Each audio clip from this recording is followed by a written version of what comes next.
estimate change. So when we are talking about the cost, the one of the requirement of being recognized as a property, plant, and equipment is that it should have a reliable cost, right? The first thing was that it needs to be flowing the economic benefits to the entity. Second was it should be in the control of the entity. Third was that the cost can be reliably measured. So the third point is quantifiable point. So we are now going to discuss about that. So property, plant, and equipments should be initially be measured at its cost. So if the cost can be reliably measured, then we need to know how we are going to measure the cost. So initially, when we are buying the property, plant, and equipment, it is always measured at its cost, right? Whenever we are making it new. If there's an exception to this rule, if you are going to follow the IFRS for the very first time, then you can use the fair market value of the property, plant, and equipments at its cost, but only in the first time adoption, not during the future use. And you don't need to do a revaluation, which we will learn later on what is the meaning of revaluation in the future. So property, plant, and equipment need to be measured at cost. And how? So what is the cost? The cost is the purchase price which the entity has paid on the on for the purchase, for in cash or in kind. It could be in a barter, it could be on a credit, it could be in a cash, it could be in a foreign currency. So you need to have the purchase price, including the taxes. So sometimes the taxes are able to be recovered from the government. Let's say you have imported of some product, this import duty can be adjusted from can be refunded by the government, or you can offset against your VAT or value added tax liability, whatever the name can be. Then that amount will not be part of the purchase price because you can recover it from the government. Only those costs which are not recoverable from the government for in the form of any kind of incentive or any kind of scheme, that amount will be recorded as a fixed asset. If it's recoverable, then it will not be put it into the property, plant, and equipment as a cost. So purchase price is going to be the including the tax only if the tax is not recoverable, net of tax if it's the tax is recoverable. Then you have borrowing cost.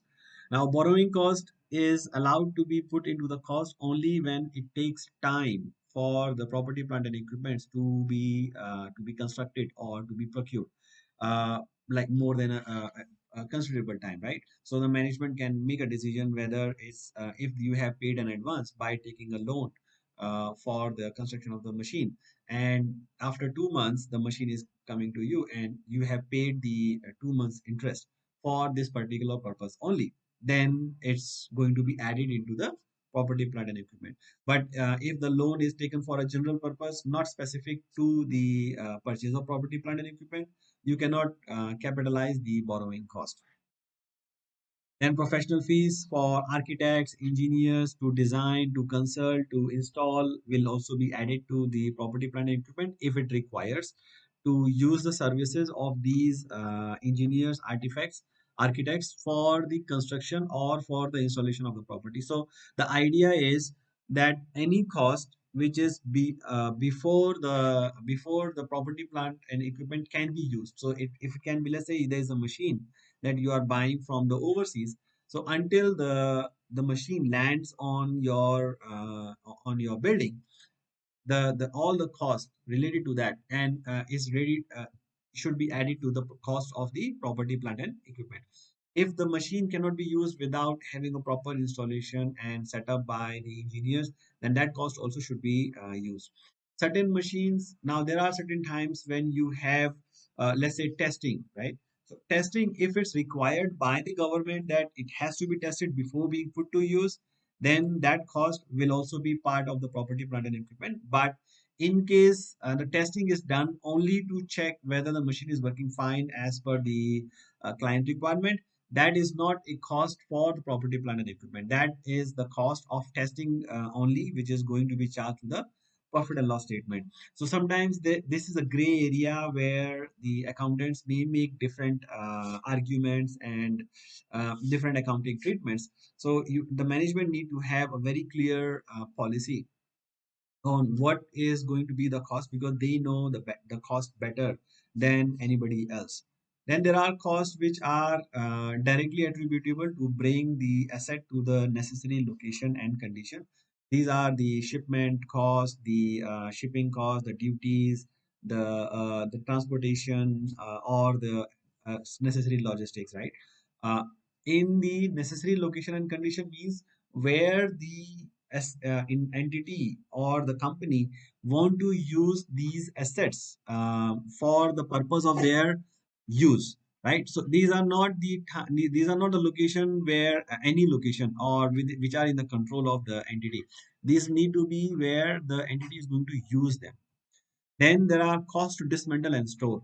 Now, many times we construct a building or on a site where the government has a restriction, and there is a covenant that at the end of the year or at the end of the period, the company has to dismantle the asset and clean it up. There are environmental cleaning costs. If you take a building on the rent, then the owner may ask you to clean up the building and put everything back into the original state. So you might have to carry out certain repair works, restoration works, right? So that cost also need to be added to the property, plant, and equipment, because that's also a cost which you have to pay in the future, not now, but you may need to add the present value. So how this is again an area where a normal accountant will not pay attention, and many of the times in my experience I have seen the cost of dismantle and restoration is practically not included into the property, plant, and equipment.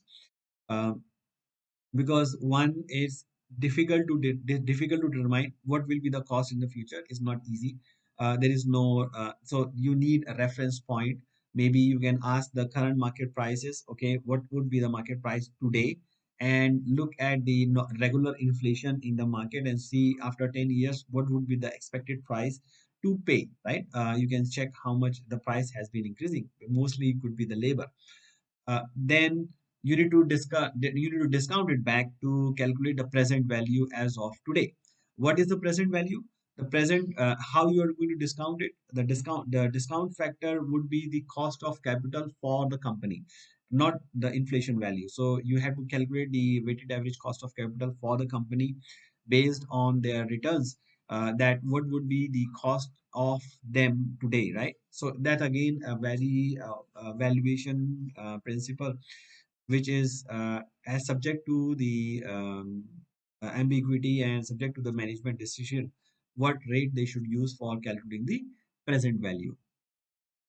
Then there are certain costs to the site, which are delivery costs, installation costs, which we have already discussed, and the cost of testing. If it's mandatory to have a test that the machine is functioning properly. If it's not mandatory, it's just a requirement by the client, then it's not going to be the property. One thing which is missing from this is the reselling cost. Let's say you have a cost which is the after dismantling, you could use you could scrap it out, or you could sell it as a scrap, and you will get some value, residual value, right? So you need to reduce that amount from the from when from not from the cost, but when we are calculating the cost for depreciation, to calculate the depreciation, right? So we are going to learn what is the depreciation in the next sections. But when we want to calculate depreciation, we don't only take the cost. We take the cost minus the residual value. So since we are talking about the cost, I thought we should make a reference to the residual value, which is again a very important point. Similar to cost of dismantle, it's not easy to determine. So there has to be a valuation or a judgment, management judgment, to say what is the residual value of this particular property or this particular property, plant, and equipment at the time of their end of use, right? Again, these two things, cost to dismantle and residual value, is usually used for manipulating the value of the property, plant, and equipment to either charge more depreciation or to less depreciation. The other things primarily are based on the actual amount that you pay to the property, plant, and equipment. Sometimes, if the property, plant, and equipment takes long time to produce and it's produced in-house, Then there are sometimes the cost of the overhead, let's say from the management, the project management team.